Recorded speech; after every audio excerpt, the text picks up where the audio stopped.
Bismillah. Assalamualaikum warahmatullahi wabarakatuh. Alhamdulillah, kita bertemu kembali untuk melanjutkan pembelajaran.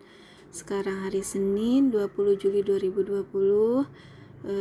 Semoga anak-anak selalu dalam keadaan sehat walafiat, selalu dalam lindungan Allah Subhanahu wa taala. Amin. Dan selalu semangat untuk mengikuti setiap pembelajaran ya. Nah, baik anak-anak, kita lanjutkan di subtema 1, yaitu materi gagasan pokok dan gagasan pendukung ya. Kita langsung saja lanjutkan ke materinya, yaitu di sini ada definisi gagasan pokok. Nah, definisi gagasan pokok, apa sih itu gagasan pokok? Ya, di sini. Nah, gagasan pokok adalah gagasan yang menjadi dasar pengembangan dari sebuah paragraf. Ini adalah yang disebut dengan gagasan pokok ya. Lalu setelah definisi ada juga keberadaan gagasan pokok. Nah, apa saja keberadaan dari gagasan pokok tersebut? Yang pertama itu adalah eksplisit ya. Eksplisit itu adalah terdapat pada paragraf deduktif, induktif, atau paragraf campuran ya. Pada paragraf tersebut gagasan pokok terdapat dalam akhir, tengah, atau akhir paragraf ya. Jadi awal, tengah, atau akhir paragraf ya. Lalu yang kedua ada implisit. Nah, implisit itu dijumpai dalam paragraf deskriptif dan naratif. Dalam jenis paragraf ini gagasan pokok terdapat dalam seluruh kalimat di paragraf tersebut ya. Tadi kalau yang pertama itu eksplisit itu hanya terdapat dalam awal, tengah, atau akhir paragraf. Nah, jika implisit itu dijumpai di seluruh kalimat di paragraf tersebut ya. Lalu lanjutkan, di sini ada langkah menentukan gagasan pokok. Nah, apa saja sih langkah menentukan gagasan pokok itu? Nah, kemudian yang pertama,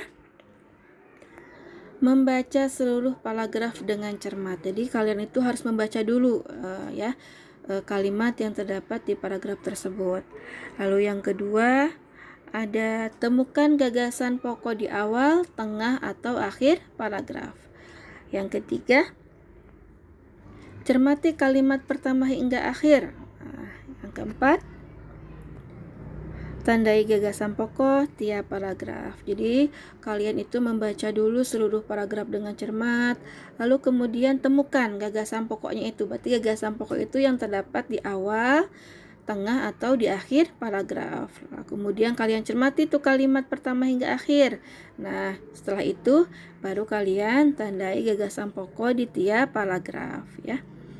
Nah, ada juga tadi setelah langkah-langkah dari gagasan pokok, lalu kemudian ada ciri gagasan pokok. Cirinya apa saja sih? Nah, di sini ciri yang pertama, mengandung topik permasalahan. Ciri yang kedua, berupa kalimat lengkap yang berdiri sendiri. Ciri yang ketiga, memiliki arti yang jelas tanpa dihubungkan dengan kalimat yang lainnya. Lalu ciri yang keempat, terbentuk tanpa kata sambung. Ini adalah 4 ciri dari gagasan pokok ya.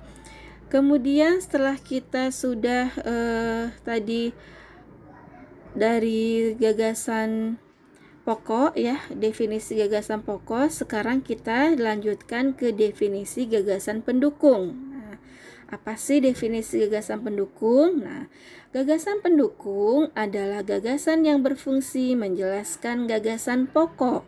Gagasan ini berisi lebih dari satu kalimat ya.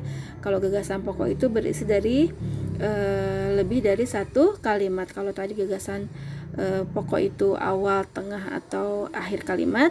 Kalau gagasan pendukung yaitu gagasan yang berisi dari lebih dari satu kalimat.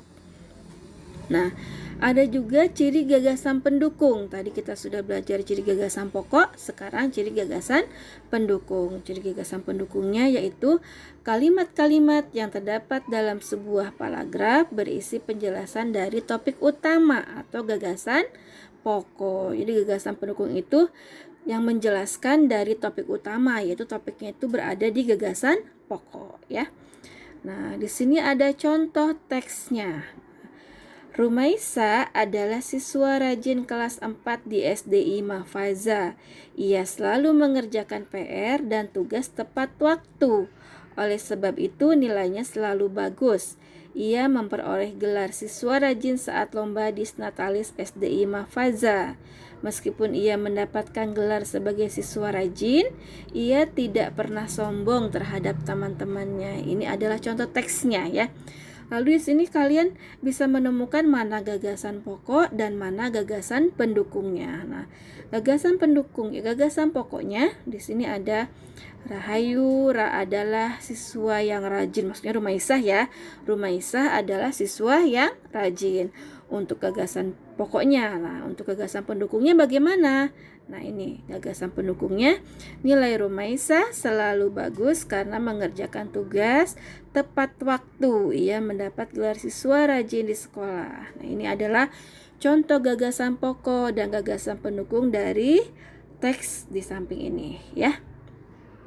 Lalu kemudian, nah setelah membaca teks ini, ada kesimpulan dari materi tentang gagasan pokok dan gagasan pendukung. Kesimpulannya yaitu gagasan pokok terdapat dalam kalimat pokok bisa di awal, akhir paragraf. Jika gagasan pendukung terletak pada kalimat kedua dan seterusnya selain kalimat pokok. Nah, inilah kesimpulan dari gagasan pokok dan gagasan pendukung. Nah, anak-anak cukup di sini materi yang Ibu sampaikan. Semoga dapat dipahami. Nanti kalian boleh ulang kembali materi ini yang telah Ibu sampaikan. Ibu harapkan kalian dapat mengikuti setiap pembelajarannya dengan baik, dengan fokus. Selamat belajar, tetap semangat. Barakallahu fikum. Assalamualaikum warahmatullahi wabarakatuh.